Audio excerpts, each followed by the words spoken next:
နေမာက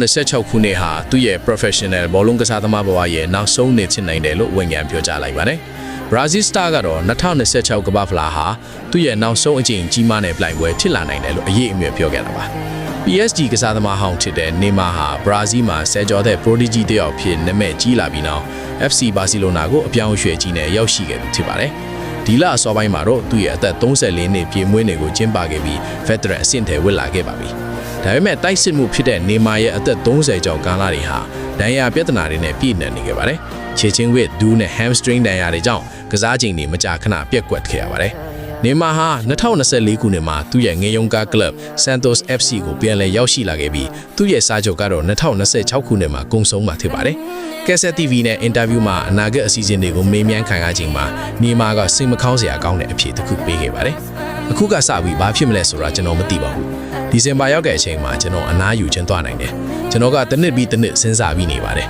။ဒီနှစ်ကအရန်အရေးကြီးပါတယ်။ Santos အတွက်တင်မဟုတ်ပဲ Brazil လက်ရွေးစင်အသင်းအတွက်ပါကျွန်တော်အတွက်ပါအရေးကြီးတဲ့နှစ်ပါလို့နေမာကပြောခဲ့ပါတယ်။